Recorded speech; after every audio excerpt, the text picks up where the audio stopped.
magnet.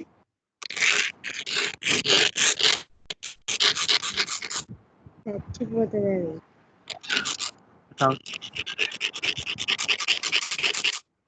Magnet కరుగుతుందా?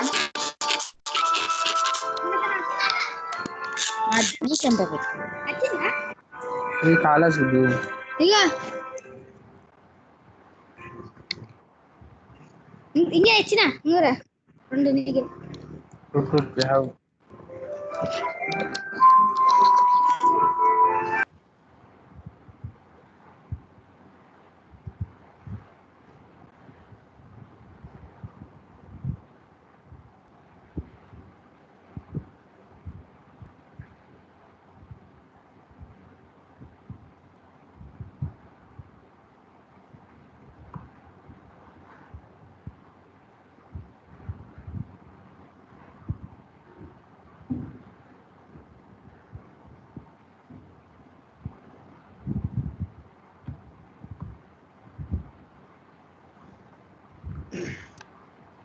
Yes, okay. I think I have many numbers. I can continue with this.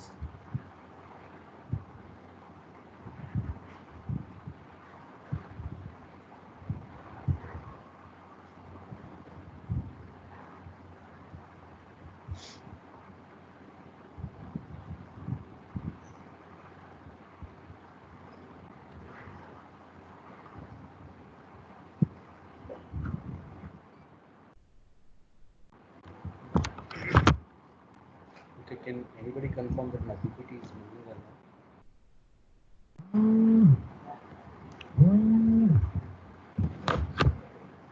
Hello?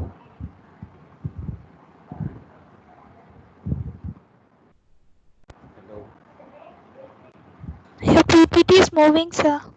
Okay.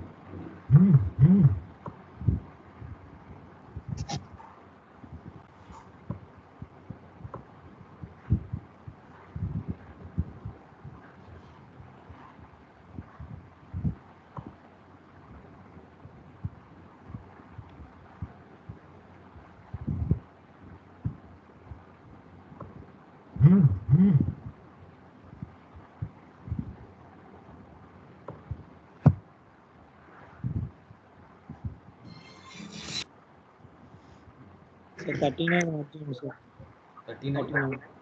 Add చేయండి sir 39 అంటే add చేయండి sir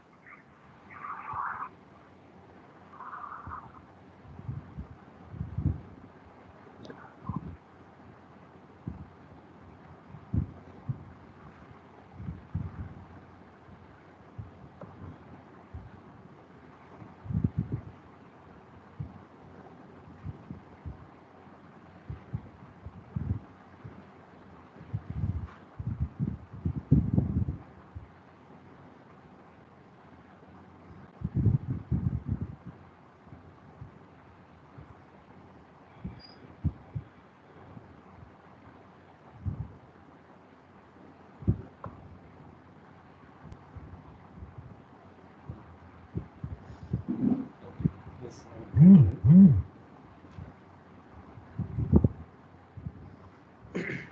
okay, morning we have discussed about nuclear propulsion system and various disadvantages involved in this nuclear propulsion system. We have already seen how we produce high energy chemicals. What are high energy chemicals? High energy chemicals are nothing but chemicals or compounds which on combustion gives large amount of energy due to its exothermic reaction. Because of its exothermic reaction only, the heat of reaction, large amount of energy will be evacuated from its heat of energy. Then what are the examples for these high energy chemicals? Especially for the propulsion system concerned, there are two types of high energy chemicals. One is the hydrazine N2H4 and boranes BXHY, maybe which X and Y denotes is it's a type of borane like pentaborane, decaborane, diborane. Okay, these X and Y quantities will be dependent on that particular type of borane. Nothing but a boron oxygen compounds. So we will see the hydrogen production first. So hydrazine, how we produce this hydrazine? There are three methods to produce hydrazine. The first one among is the ammonia sodium hypochlorite process. So second one is the urea sodium hypochlorite process, and third one is the NH3 decomposition by nuclear fission fragmentation reaction. Okay, how we what are the among these methods, which is the most popularly used methods? We can say directly that ammonia and NaOCl process is the most widely used process, because urea, as we all know that urea is used in agricultural purpose.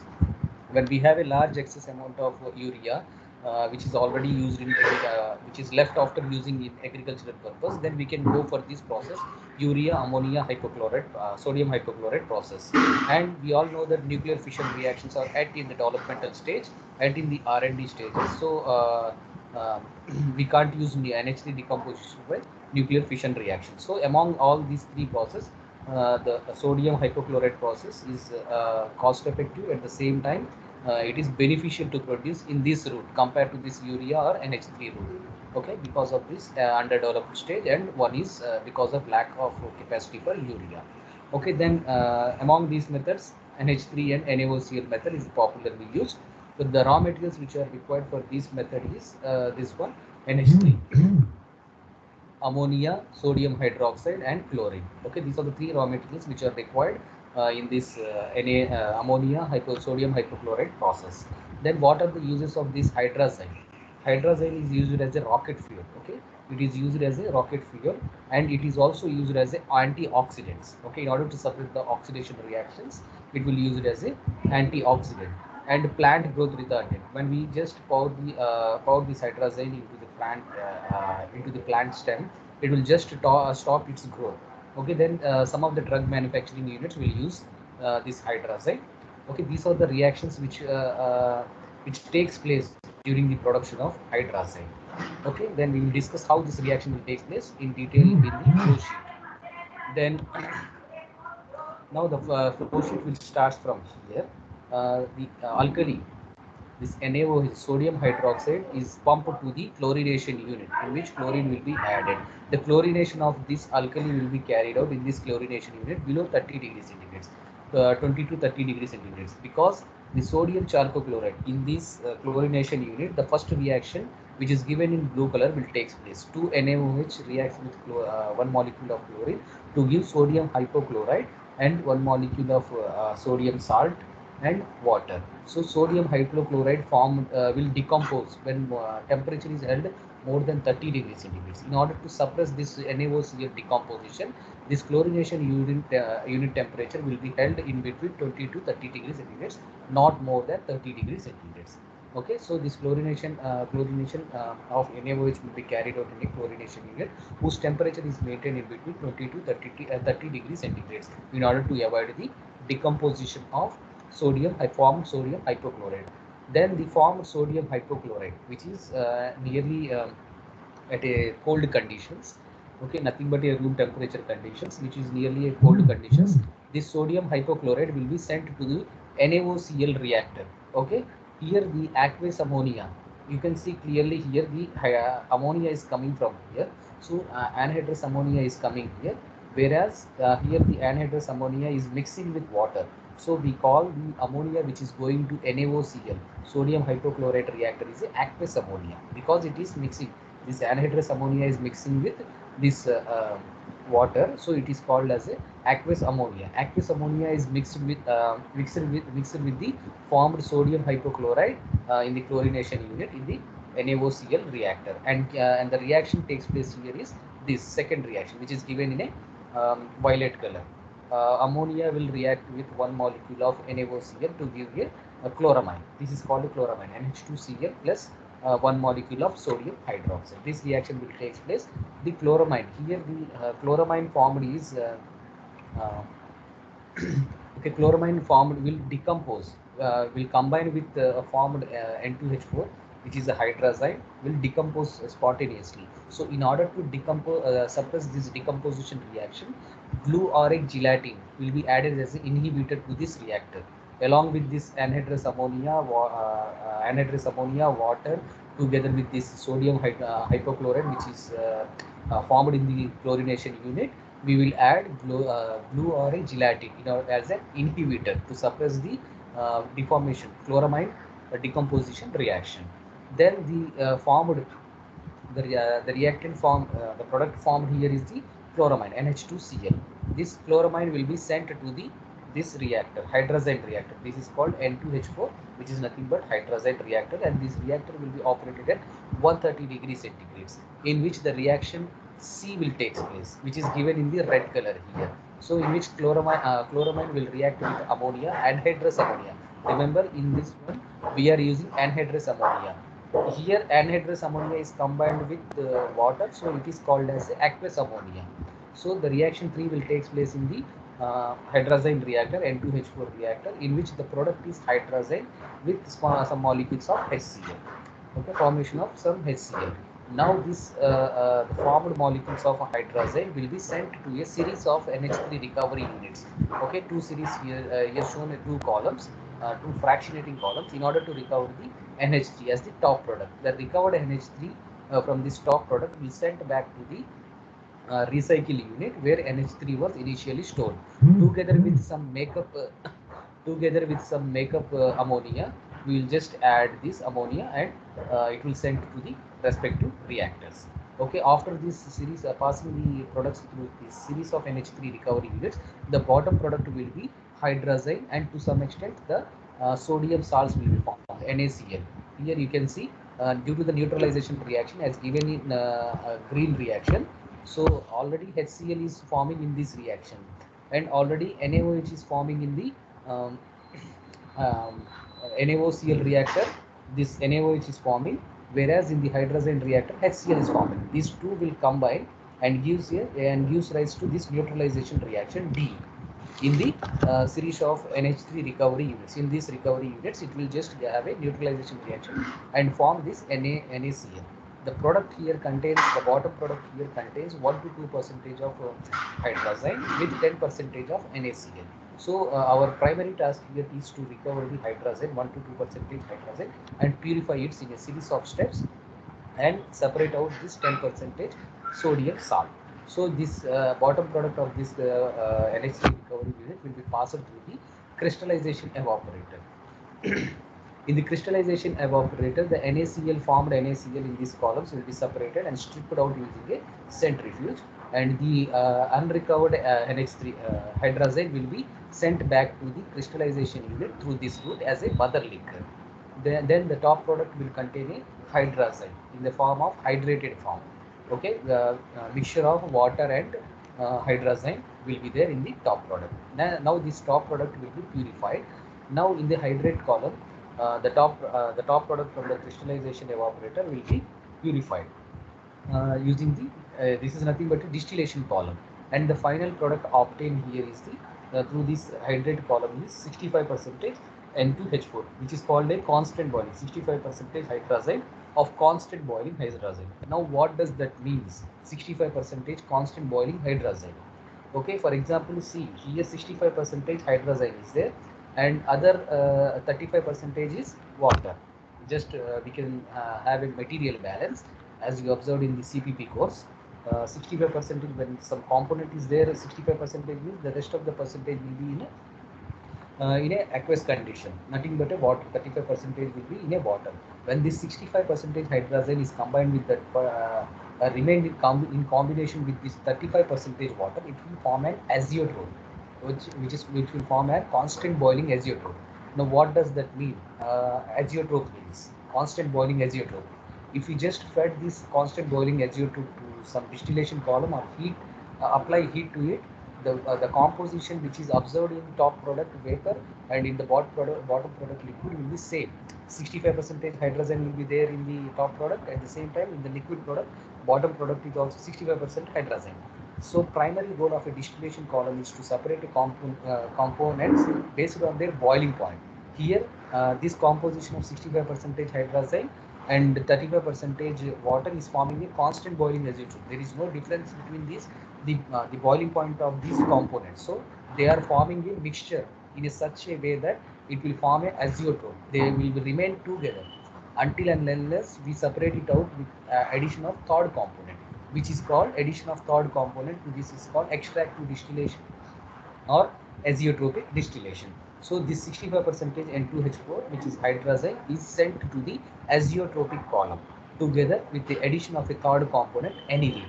So aniline will be added as a third component. So aniline will just react with water, and then it will take out the water from this hydrazine hydrate, 65% N2H4 for hydrazine hydrate.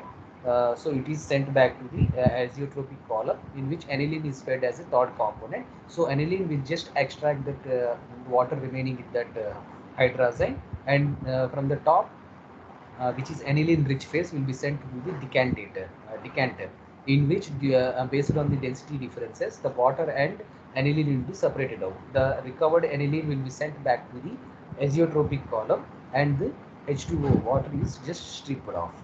And this the bottom product from this contains the from the azeotropic distillation column contains hydrazine, which is sent which is having a composition around 85 to 90% hydrazine, and rest 5% or 15% water will be there. Further it will be purified in a further one fractionating column, in which the pure almost a pure greater than 98% anhydrous hydrazine will be obtained, and the remaining aniline, which can't be recovered here in the distillation decanter or distillation column, will be separated out in this purification column and sent back to the aniline storage, in which it is combined with a makeup column to make up aniline and sent back to the azeotropic column. This is the reference with reference to the various reactions carried out. So the side reaction here, see, already hydrazine is formed, and here the chloramine is also forming. The chloramine will, according to this reaction, which is given in gray color, the chloramine will combine with hydrazine and then decompose this hydrazine compound. So this is side reaction. The reaction which is given in gray color is known as a is a side reaction, whereas this four reaction A, B, C, D are the main reactions in the formation of this final hydrazine product. Okay, so D reaction. These three are the main reactions A, B, C. This is a neutralization reaction D, and E is the side reaction. Okay. Okay, I hope you understood this. Otherwise, shall I explain once again? Sir, explain once again. Okay. Yeah. Let's see. The flow sheet will start from here.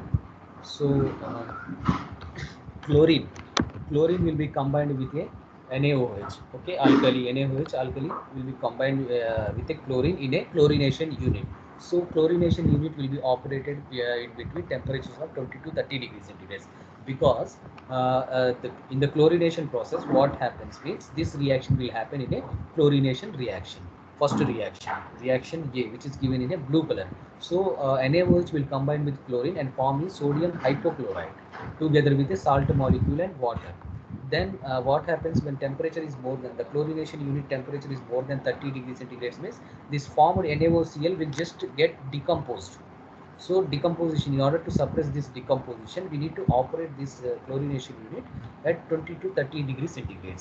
Then the formed sodium hypochlorite NaOCl is sent to the NaOCl reactor.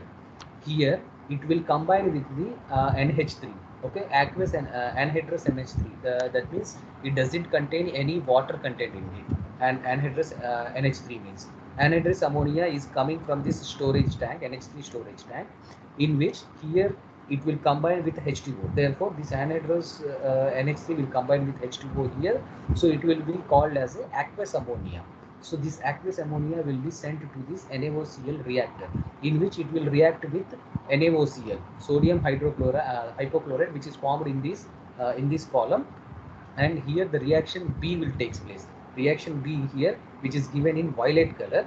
So NH3, aqueous NH3 coming from the NH3 storage tank, and NaOCl product coming from the chlorination unit will combine in a NaOCl reactor and gives a chloramine plus NaOH as a excess product.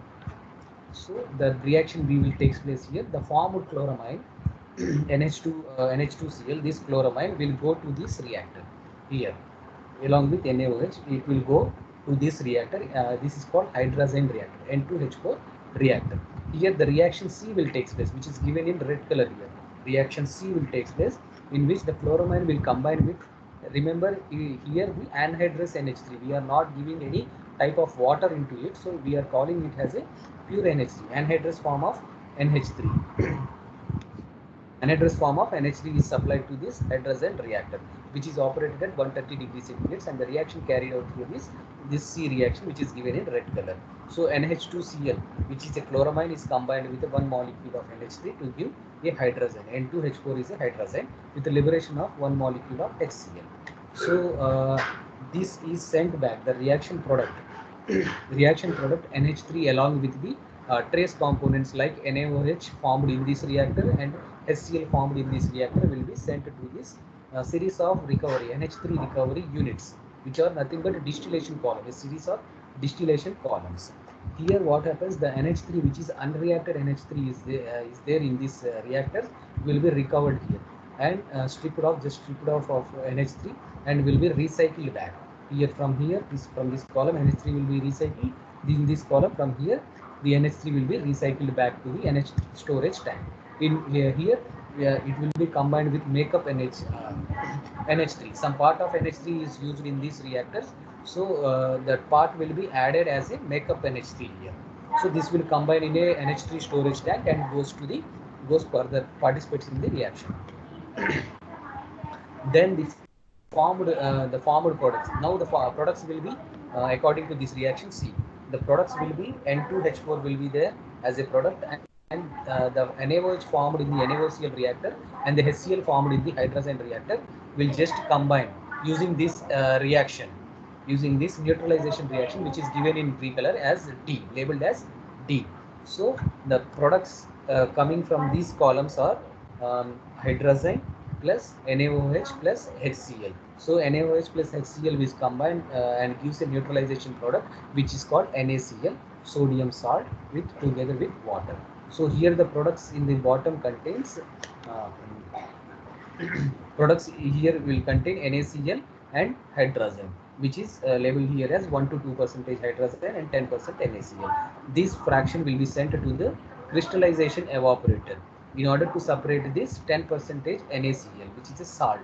So it will be stripped off in a, the salt will be NaCl salt will be stripped off in a centrifuge, and the remaining, which is the remaining hydrogen, which is cannot be separated in this crystallization evaporator, will be sent back to the crystallization evaporator in the form of mother liquor.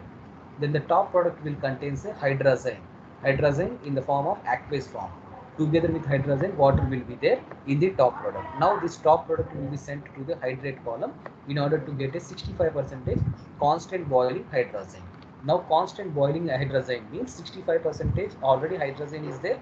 The rest 35% will be the water composition. 65% hydrazine will be there and 35% will be water. So these two at this composition, 65% and 35% composition, it will form a constant boiling azeotrope, meaning when we heat this mixture, the composition of this mixture in the liquid phase as well as in the vapor phase will be same. So there will be no separation will take place under the normal distillation conditions. So normal distillation we can't use here until and unless we use a third component which can react with one of these components, either with a hydrazine or either with a water. Then only the separation of these two components will be possible. Otherwise, the separation of this hydrazine from water is not possible at this reaction mixture, 65% and 35% composition, because they are forming a constant boiling azeotropes. Okay, now the azeotropic distillation will comes into picture to play a main role using the aniline as a third component, which have a tendency to combine with water. Therefore, the water present in this 65% hydrazine will be just stripped off. Okay, aniline will take away that water, whereas leaving behind the hydrazine in the bottom products. This aniline plus water will go from the top product in the azeotropic column. This top product, which is aniline rich phase, will be sent to the decanter. As you can see from in the fluid mechanics course, decanters are separation equipments which are based on the density difference, which separates based on the density difference between two fluid layers.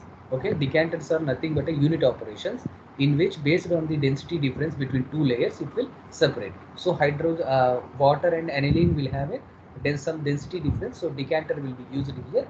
Then the bottom product contains aniline. This aniline will be sent back to the azeotropic column and the water will be stripped off as a top product in the decanter. Then the purified NH hydrazine will be sent to the further purification column. Here the composition of after azeotropic column, the composition of hydrazine will be nearly 85 to 90%. Now in order to purify further this hydrazine product, we need to send that product to the we need to send this bottom product of azeotropic distillation to the purification column, nothing but a distillation column, a normal distillation column.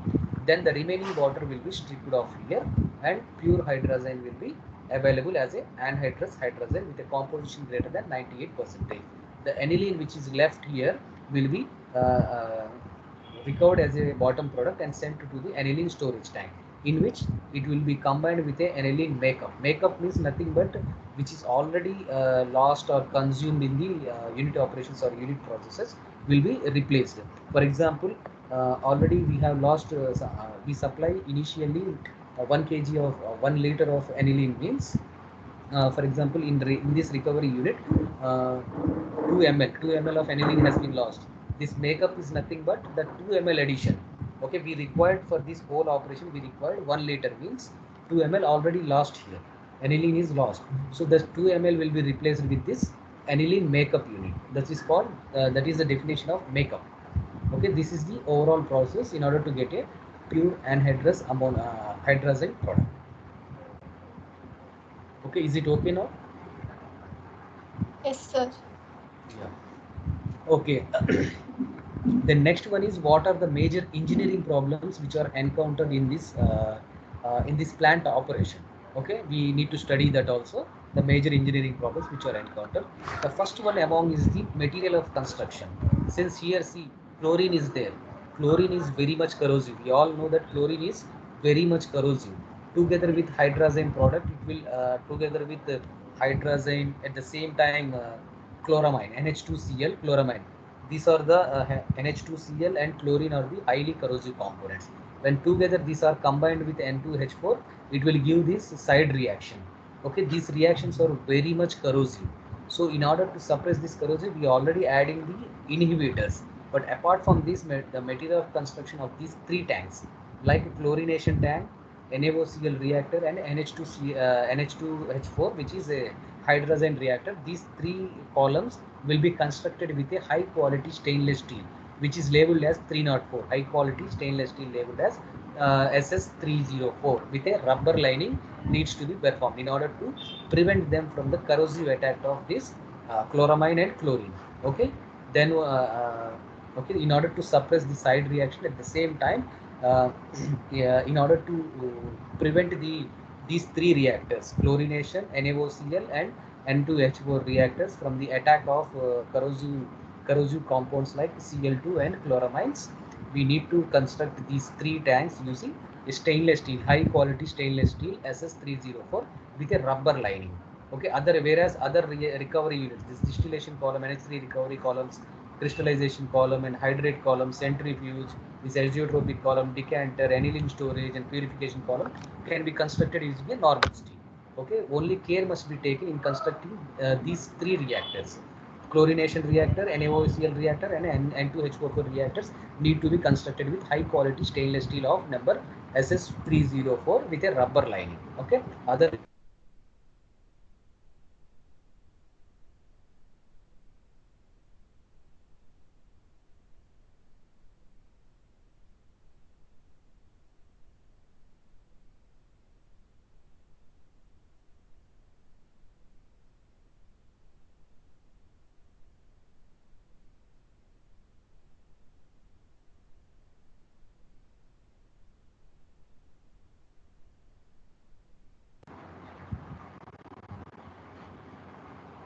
hello.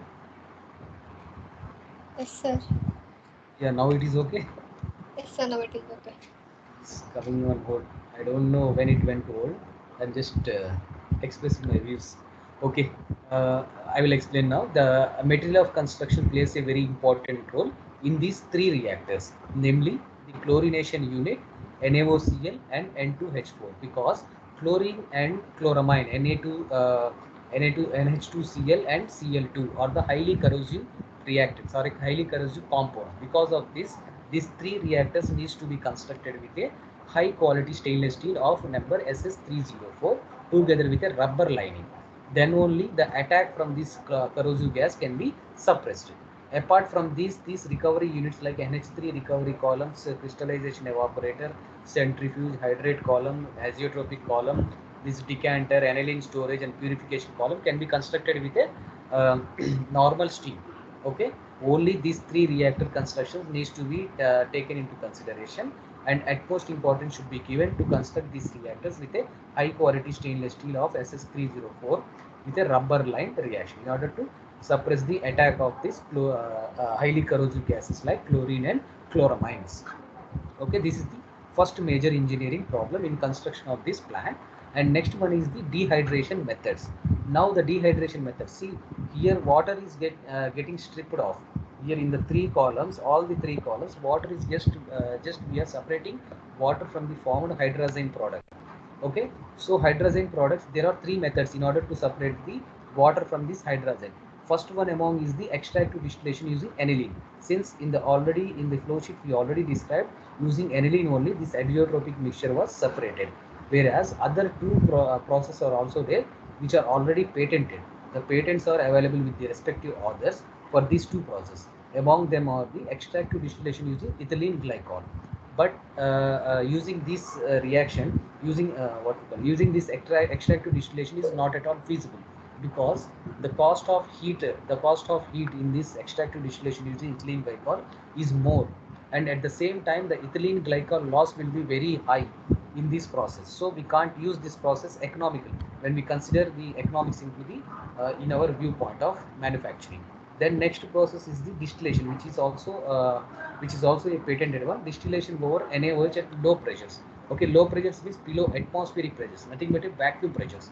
When we operate NaOH at below atmospheric pressures, there is a chance that some of the air may be leaked inside it. When air leaks inside it in the presence of hydrazine together with the low pressure, which is vacuum, and NaOH is also present, this alkali is also present. When accidentally some part of the air will just leaked into this column, distillation column, then a bombarding reaction, an explosion reaction will be possible. So it will create some explosion hazards. So this process is also not feasible to carry out in the dehydration units. So only possible method which is economical at the same time the hazard proof is the extract to distillation using aniline. Okay, maybe it will have some drawbacks, but compared to these two processes, the aniline process, extract to distillation using aniline, will have a greater advantage. So this is one of the major engineering problem in operating that dehydration columns. And the next one is the optimization of process variable. Since why we need a process optimization variables? Now we have the reactions. From the reactions, we can say that 2 moles of NaOH will combine with 1 mole of Cl2, and which will use this one, and 1 mole of NH3 will combine with NaOCl and we will give this one, and 1 mole of NH3 will combine with chloramine and will give the hydrogen product. Then why we have to concentrate on the optimization of process variables? You can ask this one. But using excess amount of NH3 here in these places, using excess amount of NH3 will have obvious advantage of high yield of hydrazine, but the storage cost of hydrazine, at the same time the pumping cost, other utility cost in pumping this hydrazine will be very high compared to the yield of N2H4. So the use of N2H4 is more than offset when we compared with the yield of N2H4. The use of excess amount of NH3 is more than offset when we compare the yield of N2H4. So we need to optimize the process variables like temperature, concentration of NaOCl, NH3, etc. Okay, we can't use large excess of NH3 because of the economic because of when we consider the economics of the process. Okay, so process conditions needs to be optimized at a temperature, concentration, at the same time how much ammonia needs to be supplied. These are the major engineering problems which needs to be optimized with the optimization of process variables. Then last part is the safety considerations. Why we have to consider a safety in this plant? Because hydrazine is present. Okay, the chlorine toxic gas is also present. So hydrazine is already, we know it is very much explosive, highly explosive.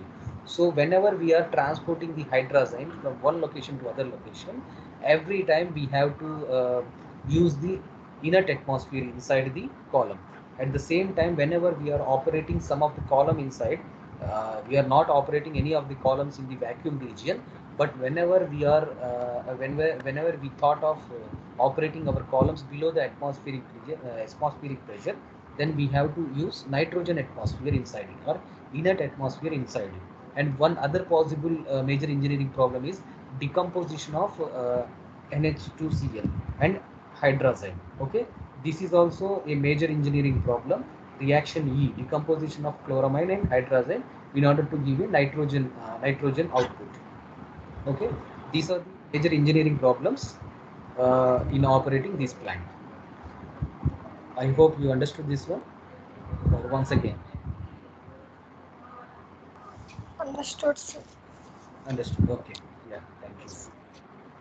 Okay, these are the major engineering problems and the plant operation and production of hydrazine. Okay, in the next class we will see the borane, how to produce the borane. These are the reactions and uses and various raw materials used. So this is the flow sheet. This is also containing some major engineering problems. We will discuss in next class. If possible, just revise before coming to class. Just revise the notes. Okay. Okay, when we complete the discussion about boranes, this is the last part of your unit 1. So I request everybody to write your notes. At the same time, I would like to give some assignment for unit 1. Meanwhile, you submit the assignments. At the same time, everybody in the every class for the rest of 4 days, I will just ask somebody randomly. I will ask somebody to present any one of the topic among the first unit. Okay, be prepared for that one. Just please give me your attendance.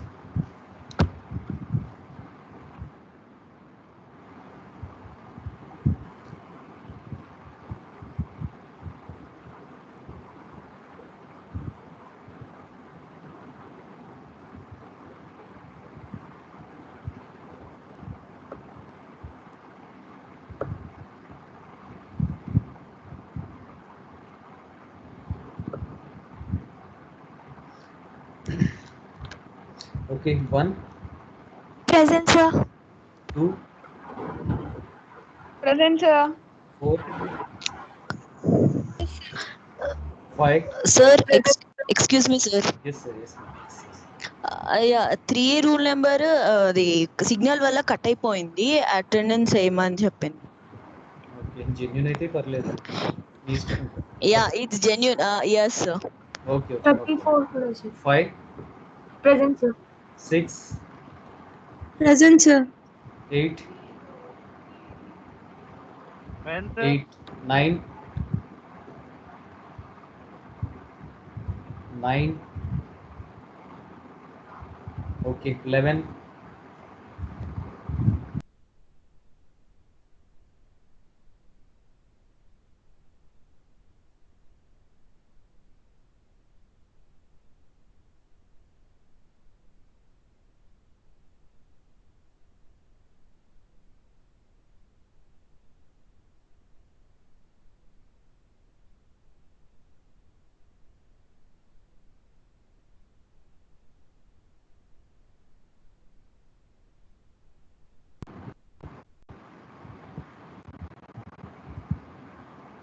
Yeah, okay now. 13. Number 13.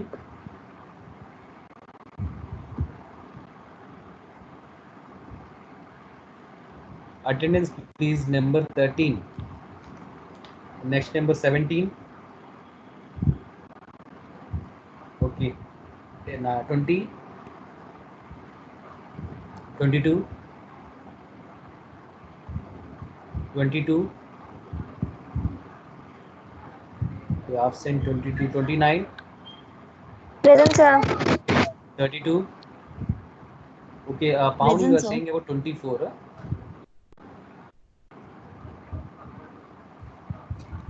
Sir?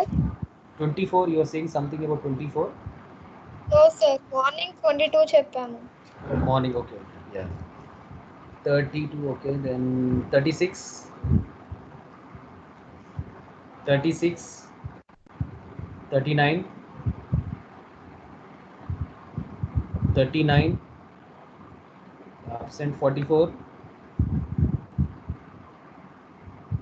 44. Okay, 44 absent. Okay, every candidate I have already invited. So 34 కూడా same problem. 34, okay. Yeah.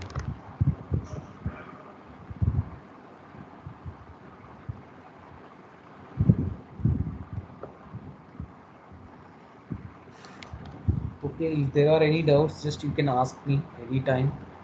Okay, same thing I am saying repeatedly. First, you are not at all asking any doubts. Okay, when you ask any doubts, then only I will find some motivation. I will have some motivation to take class. Otherwise, it is just like you are listening and I am just saying. Okay, when you ask some doubts only, then I will get some motivation so that I will prepare a wonderful sites. I will just work hard. Otherwise, I will leave like this. Okay, so as your choice. So 39 mic పని చేయట్లేదు sir, hand raise చేశారు చూడండి sir. 39 అదే ఇందాక hand చేయొచ్చు కదా, rice చేయొచ్చు కదా అంటే పిలిచినప్పుడు. ఇంత మైక్ ఆన్ చేయని ట్రై చేస్తున్నాను సార్, రావట్లేదండి. అప్పుడే పొద్దునే నేను అనౌన్స్ చేశాను కదా. Yes sir. Okay,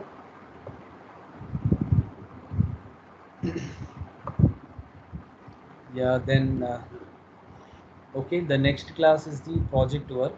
Okay, you don't have it today. I will not take a project class. Just in the next project class, just my batch candidates, whoever in my batch, just choose your topic. Okay, it is compulsory to give me a topic name in the next project class.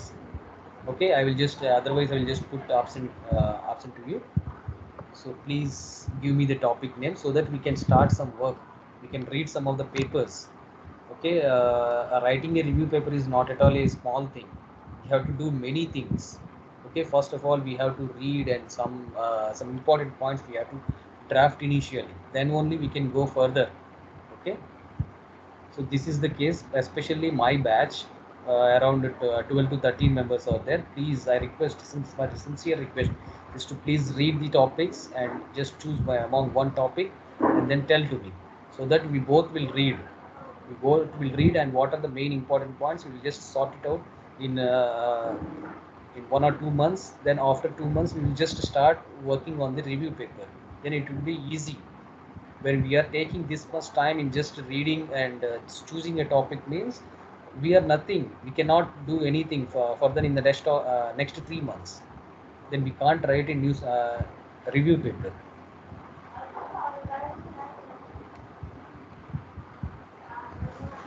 Okay, I think that's all for this class. Okay, shall I sign it off, or you have any doubts?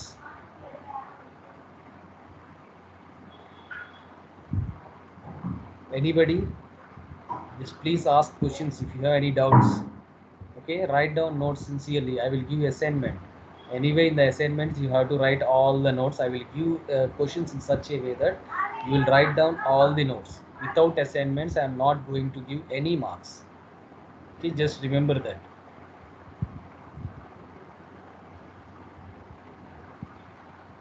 Can you ask any doubts?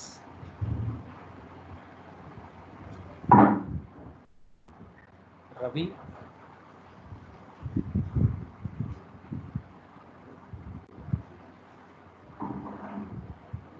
Ravi, Pavani?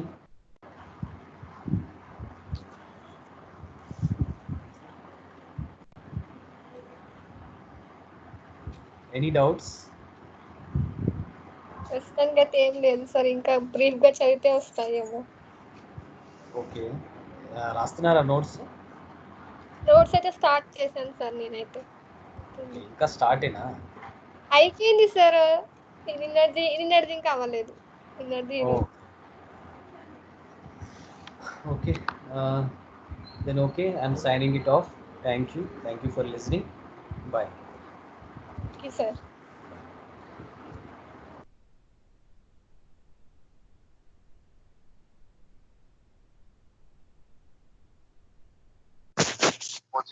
అవునే attendance చేసిందా? లేదు, నువ్వు చెప్పలేదు కదా. చెప్పకపోతే అయ్యాడా?